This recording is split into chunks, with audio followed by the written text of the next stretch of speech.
What's up, Dreamer Tribe? What's up, world? I'm Bianca, and welcome to our weekly vlog post.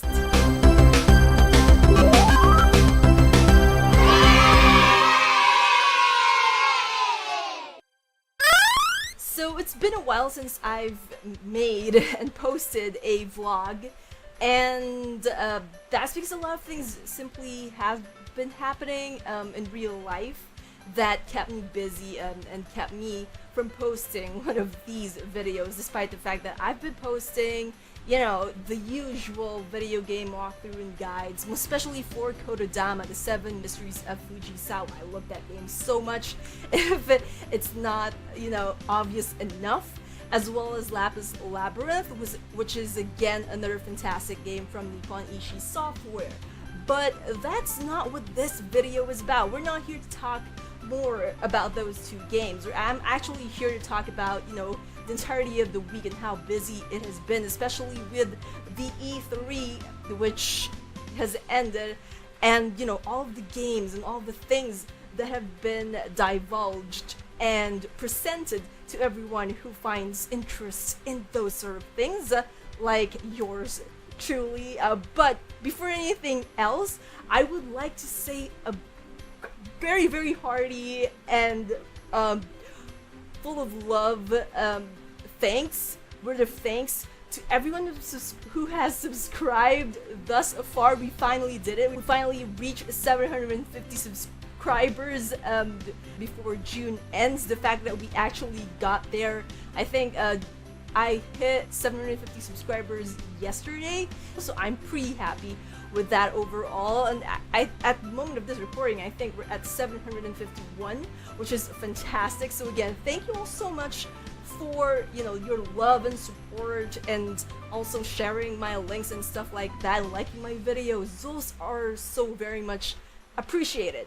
Now, as promised, I did mention in my previous vlog that I was going to announce the winner of our Stardew Valley the moment we hit 750 subscribers. Unfortunately, something happened.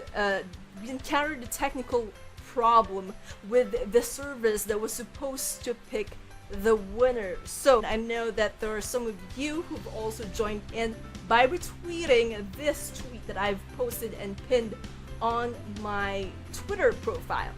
And those are still part of the draw, but just, you know, to give everyone who used the Give Me It service that I was using in order to provide a giveaway, and to give those of you guys a good and fair chance, I'm extending this giveaway up to the end of the week. Now, those who have retweeted my tweet, irregardless of whether it's the original tweet or the retweet of that tweet, you guys are still in.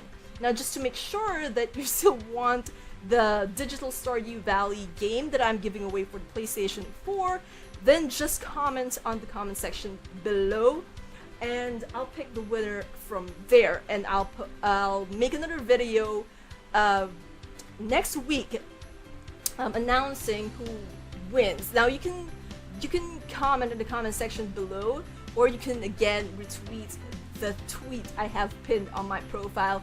I'm gonna go and link in description put a link on the description below to my Twitter profile, and as well as, you know, I'll flash it on the screen as well, the link to that giveaway.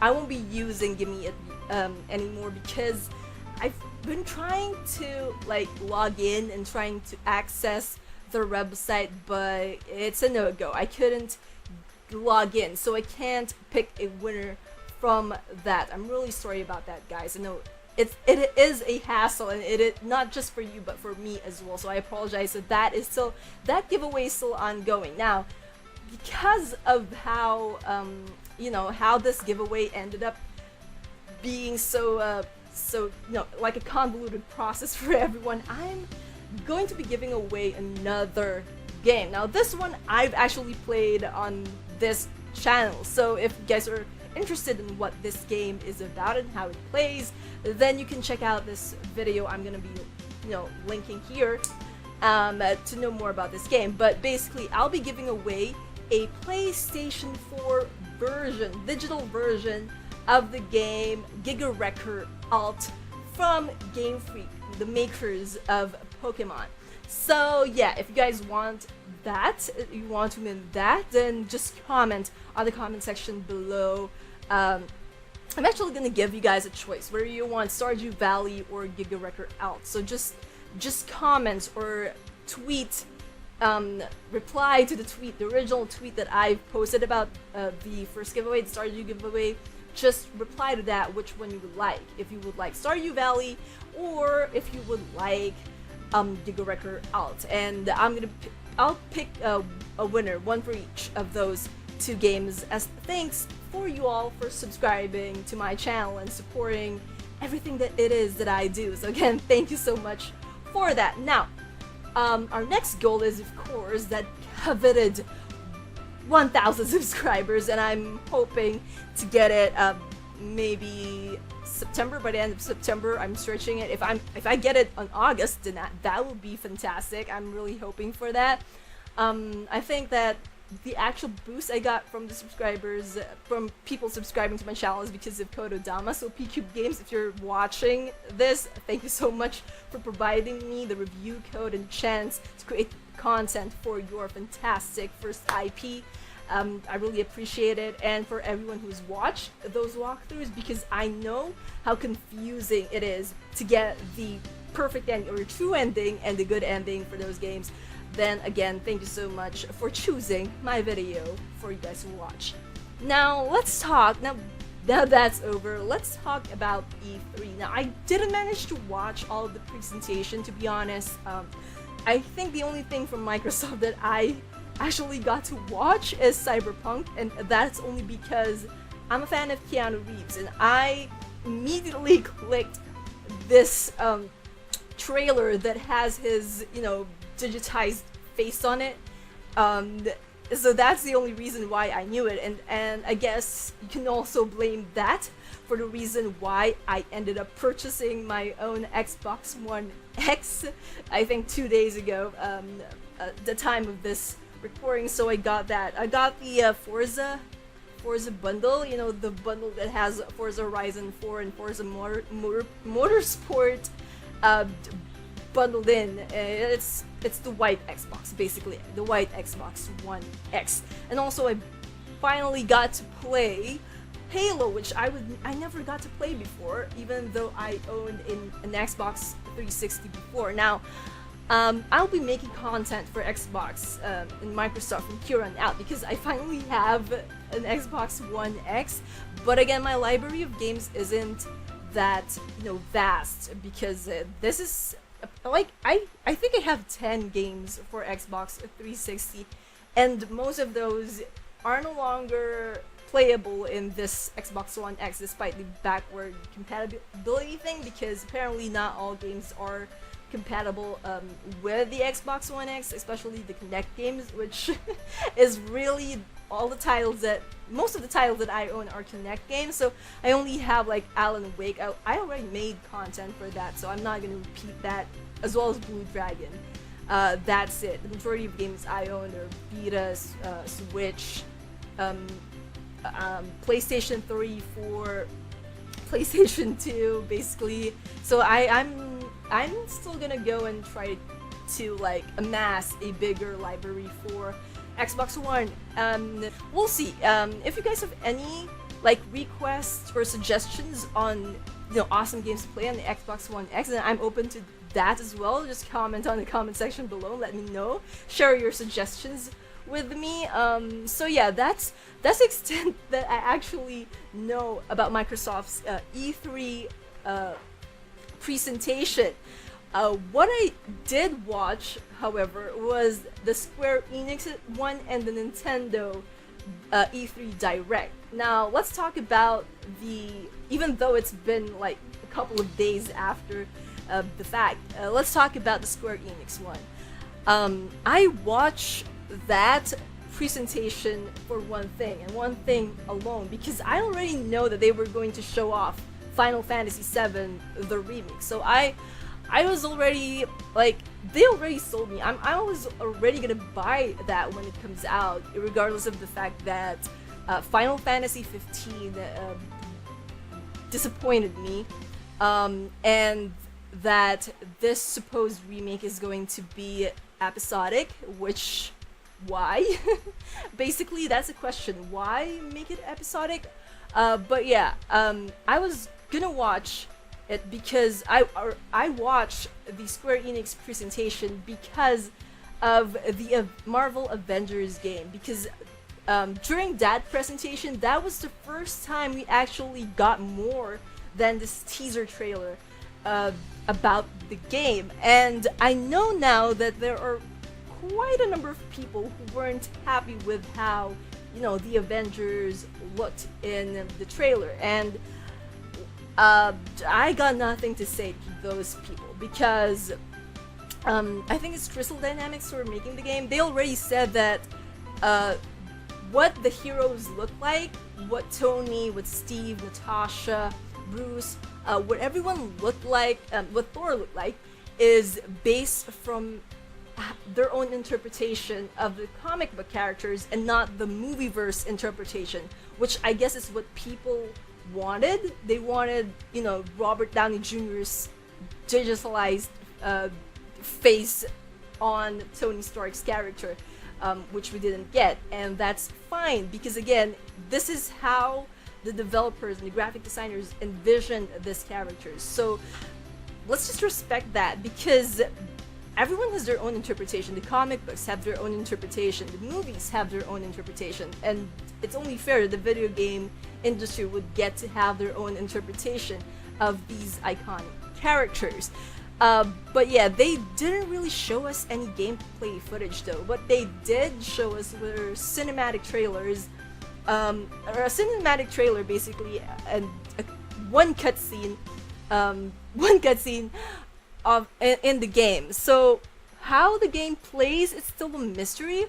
I know prior to the E3 there were like people talking about leaks of the gameplay for Marvel's Avengers. They were posting all these videos, when in fact the videos they were posting about, it was for the MOBA game for Marvel. I think it's a War of Heroes or something.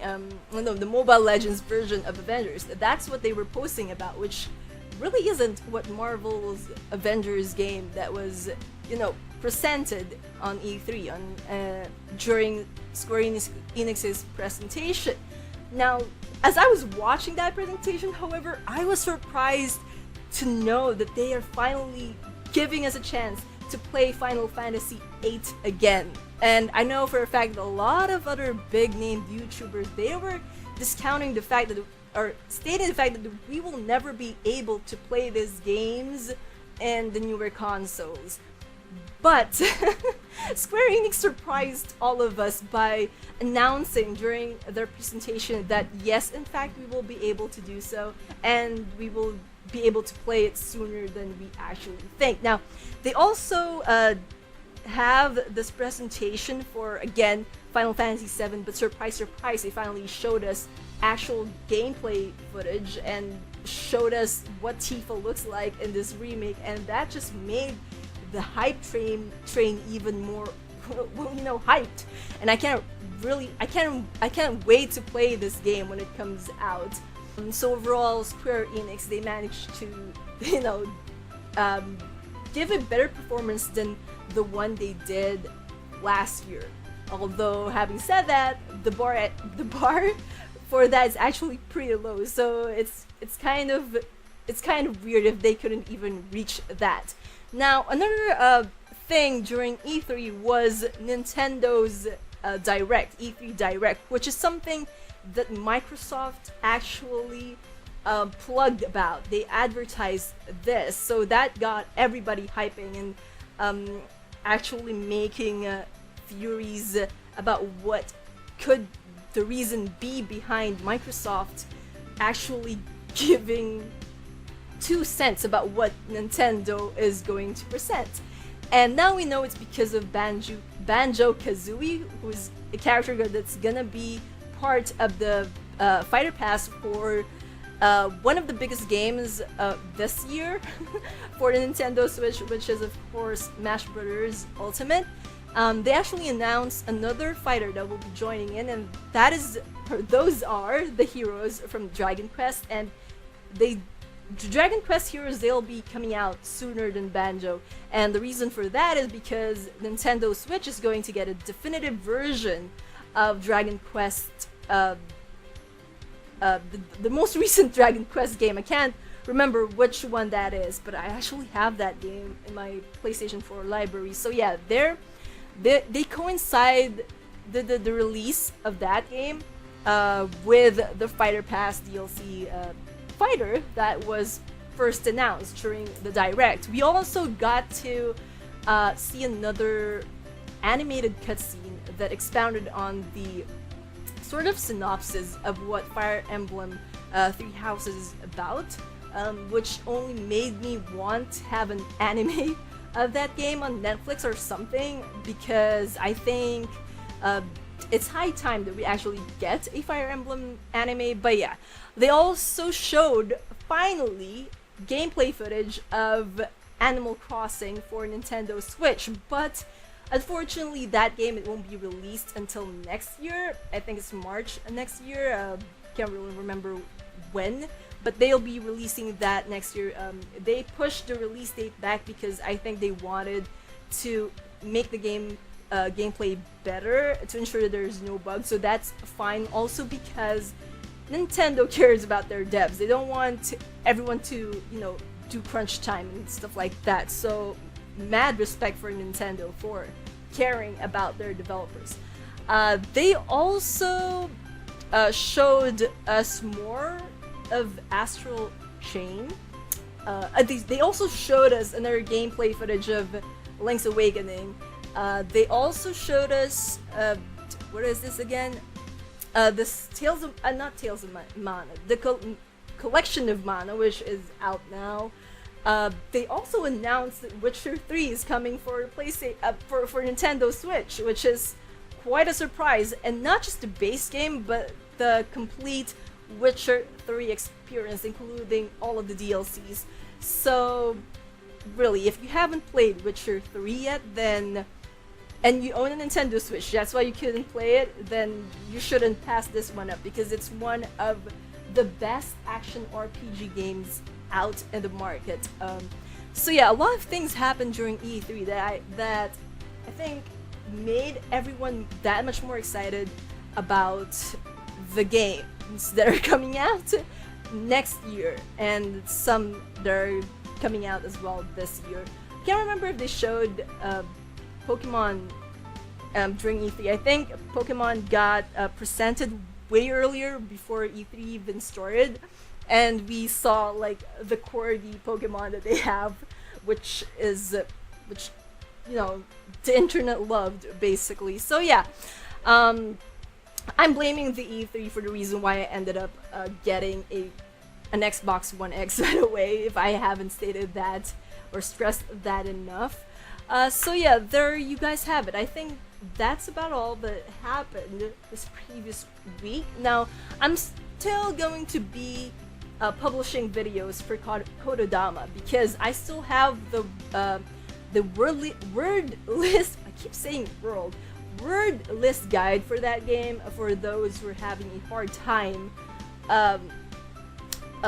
completing their word lists and getting that coveted achievement if you're an achievement hunter like myself, and also the good ending guide. Although if you're watching my non-commentary walkthrough of the game, then you're already watching the actual true ending guide. Although the actual normal ending guide, although that is actually on the third loop, which I will be publishing tomorrow, because I just published the second loop.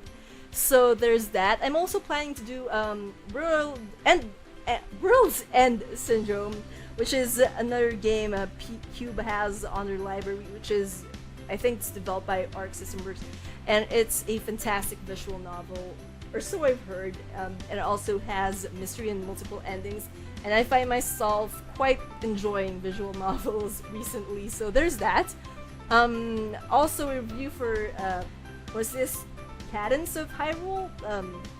that's gonna come out soon, as well as the Kododama review that I have edited, but I have yet to actually upload. And yeah, we'll see what else I can dish out for you guys in the coming days and weeks.